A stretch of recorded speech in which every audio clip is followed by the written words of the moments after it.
మా డాడీ ఈ హత్య చేసి అంటే నేను నమ్మలేకుండా ఉన్నాను. ఆయన ఎవరికి ఏనాడు ఏ అపకారం తలపెట్టే మనిషి కాదు. ఆయన గురించి మీకు సరిగ్గా తెలియదమ్మా.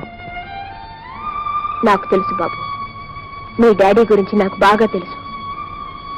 కానీ ఈ హత్య ఆయనే చేసినట్టు ఒప్పుకుంటున్నారే, ఇందులో ఏదో రహస్యం ఉంది. ఎవరి కోసం, దేనికోసం తను ఈ నేరాన్ని నెత్తి మీద వేసుకుంటున్నారు? ఆ రహస్యం ఏమిటో నేను తెలుసుకుంటాను. ఈ బోన్లో నిలబడ్డ ఈ ముద్దాయి తన చిన్ననాటి స్నేహితుడిని దారుణంగా కాల్చి చంపాడు. అర్థం లేని ఒక చిన్న కారణానికి అమానుషమైన హత్య చేశాడు. It is brutal, premeditated and cold blooded murder. ముద్దాయి తరఫున ఎవరు వాదిస్తున్నారు?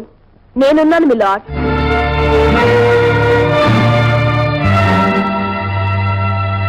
జస్టిస్ సంధ్యాదేవి గారు, మీరా?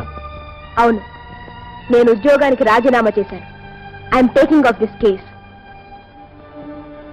Okay, proceed. మీ లార్డ్, బోన్లో నిలబడిన ముద్దాయి శేఖర్ అనురాగంతో, అభిమానంతో చిన్నతనం నుంచి తనే తల్లి తండ్రి అయి తన కొడుకు శ్యామును పెంచారు. తల్లి లేని లోటు కూడా ఆ బిడ్డ జీవితంలో తొంగి చూడలేకుండా తనే సర్వస్వం అయి పెంచారు. ఆ ముద్దుల బిడ్డ కోరి చేసుకుంటానన్న అమ్మాయినిచ్చి పెళ్లి చేయడం కోసం సాంప్రదాయాన్ని కూడా కాదని స్వయంగా ఆడపిల్ల తండ్రిని కలుసుకోవడానికి వెళ్లారు. అటువంటి ఉద్దేశం ఉన్న వ్యక్తి ఈ హత్య చేశారంటే నమ్మశక్యం కాదు. అసలు ఆడపిల్ల తండ్రిని హత్య చేసి ఆయన సాధించగలిగింది ఏమిటి? సమాజంలో బాధ్యతాయుతమైన పదవిని నిర్వహిస్తూ యువతరాన్ని ఆరోగ్యకరమైన పందాలో తయారు చేసే ప్రొఫెసర్ బాధ్యతని చేపట్టిన ఒక పెద్ద మనిషి ఇలాంటి హత్య చేశారంటే ఇట్ ఈస్ అన్బిలీవబుల్ అండ్ ఇన్కాంగ్రియస్. ఆయనే మా డాడీని హత్య చేశారు, సందేహం లేదు. ఆయనే చేశారని నువ్వెలా చెప్పగలవు? ఆయనే డాడీ పక్కనున్నారు, పైగా హత్య చేశానని ఆయనే చెప్పారు. హత్య జరిగినప్పుడు ఆ గదిలో మరెవ్వరూ లేరు. లేరని నీకెలా తెలుసు? ఉండే అవకాశం లేదు. కానీ రూఢిగా చెప్పలేవు, అవునా? అంటే హత్య జరిగినప్పుడు నువ్వు అక్కడ లేవు, అవునా?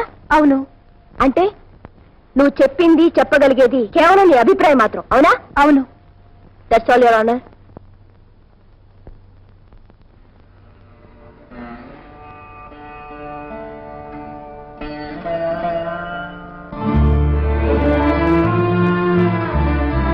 ఎందుకు వచ్చావు? లాయర్గా నా కర్తవ్యాన్ని నిర్వర్తించడానికి వచ్చాను. నీ సహాయం నాకేం అక్కర్లేదు. నీకు అక్కర్లేకపోవచ్చు. మనిద్దరం కలిసి బతికే అవకాశాలు దూరమైనా నా మెడలో మీరు కట్టిన మంగళసూత్రం ఇంకా ఉంది. దాన్ని కాపాడుకోవాలని వచ్చాను. ఓహో, ఉన్నట్టుండి ప్రతిభక్తి ముంచుకొచ్చిందే. It's all right. ఆ చర్చలకి నేను ఇక్కడికి రాలేదు. నిరంజన్ని హత్య చేసినట్టు మీరు ఎందుకు ఒప్పుకున్నారు?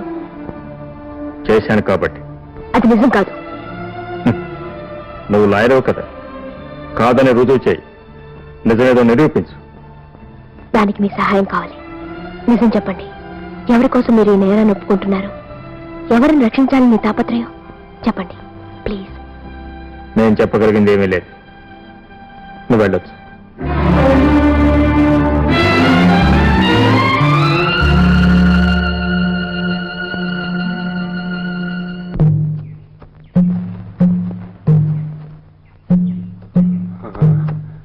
బాబు గారు లాగున్నారే. బాబు గారేనా? బాబు గారు, శేఖర్ బాబు గారు. నేనండి, రంగనాయకుల్ని. ఓ, మీరా? మీరెక్కడికి ఎలా వచ్చారు? నాలాంటి వెధవులు జైలుకు రావడంలో ఆశ్చర్యమే ఉందండి. కానీ తమరు ఇక్కడ ఏదో పరిస్థితుల ప్రభావంలో రావాల్సి వచ్చింది. మరి మీరెందుకు వచ్చారు? మా అత్త ముందు చేసే దోపిడీలు చూస్తూ ఉండలేక దాని కాళ్ళు చేతులు విరగ్గొట్టేశాను. జైలుకు వచ్చాను. అసలు మీ పండంటి జీవితాన్ని సర్వనాశనం చేసింది అదే కదండి. ఆవిడేం చేసింది? ఆ రోజు మీ చెల్లెలు కట్నానికని తెచ్చిపెట్టుకున్న డబ్బు కాజేసింది ఆ దౌర్భాగ్యురాలే కదండి.